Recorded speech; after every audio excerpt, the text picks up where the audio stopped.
Hey guys, I hope you're all doing really well. I know I introduce every single one of my videos with that exact sentiment and I truly mean it.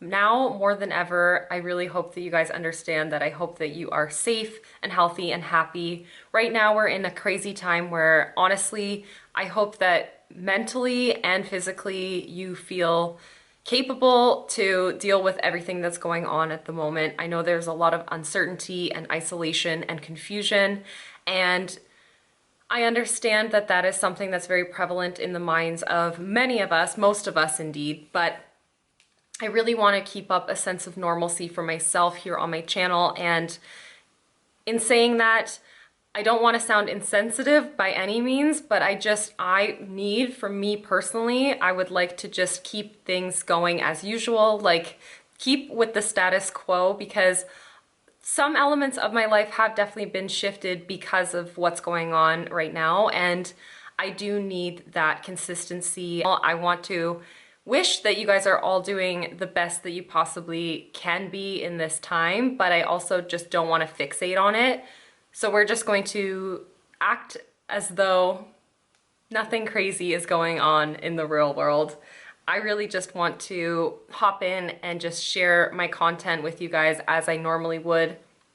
Even though it doesn't really seem like it makes all that much sense right now, I think I need that sense of normalcy. So we are just going to hop in and talk about my Pan That palette. I am doing my 4th update today for my Pan That palette. I've been working on the Kat Von D Shade and Light Eye palette for several months now. I started working on this back at the end of October last year, and so far I'm really happy that I did decide to work on it. It definitely has proven to be a bit of a challenge, but I'm learning a lot about panning eyeshadows just in general by using this palette. And so if you want to see why I chose this palette in any capacity, you can watch the introduction to this series, but you can also watch any of the videos in this series. This is now going to be the 5th video in this series. So yeah, I am really excited to share with you guys what my palette is looking like, but for now I'm going to share with you guys on the screen what my palette looked like last update. You can see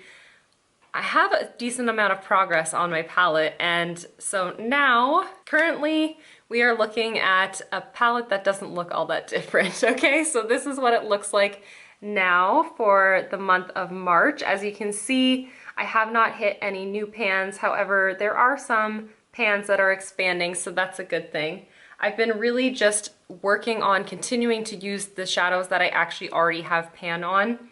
I've been using this shade a lot to brighten up under my eyes. Now that I do have a little bit more of a tan, I've been able to really use this to brighten up the area under my eyes. I found in the previous months that it was just a little bit too pigmented for my complexion. Now it's working just perfectly. And this shadow I've been using through my brows. Today I have it in my brows, and I really do think that it works very well for that. And then this shade here I've been continuing to work on by using it as a transition shade for any kind of warm eyeshadow looks like I have on today. I do have it as a transition shade, and I've been wearing it very often as a blush. Today I'm wearing it as a blush, but I am also wearing the Physicians Formula Butter Blush on top of it to give it a more of a glow. But I've been reaching for those 3 shades very, very often actually.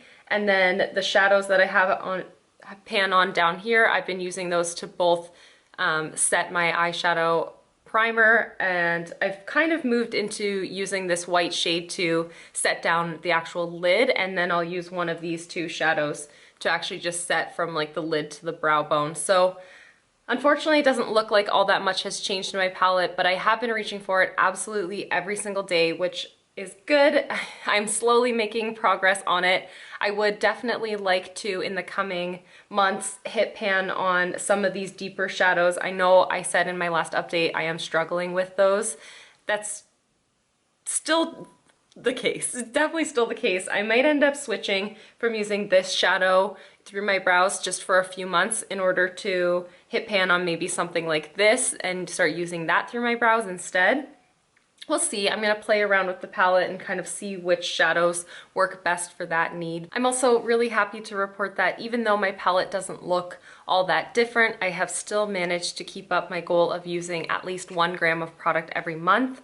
I actually used up 1.16 grams over this past month, and that is remarkable to me because I did go on vacation for a week and I didn't bring this with me, but using this every single day, especially to set under my eyes as well as a blush for those larger pans, has made it so that I'm able to continually use up 1 gram of product. So I'm really, really happy with all of my progress so far. For the coming months, again, I would really just like to work on these deeper shades. This past month, I really didn't do that as much as I said that I wanted to. I used this shadow a few times and I can see there is a little bit of a dip starting to happen in there. I've used the black twice this month and realistically I don't think I'm ever going to pan the black, but I really want to start working on these 2 shadows and then this one as well. So hopefully I can make a little bit more visual progress in the coming months, but I am happy with where I'm at for this palette so far, considering it is only March right now anyways. This is looking really well loved, really well used, and I can imagine that throughout the rest of this year, I'm definitely gonna end up using up at least this shadow right here, and these 2 for sure. They'll be like used up in no time, but otherwise, yeah, I'm just gonna keep on using it, keep on playing with it, and making sure to integrate it into my looks on an everyday basis. But that is absolutely everything for my Pan That Palette update. I know it was very brief, but I still wanted to get on camera and share with you guys where my palette is and what it's looking like at the moment. So thank you guys so much for watching and for hanging out with me. I really do hope that you're staying safe and healthy, and I'll see you in the next one. Bye guys.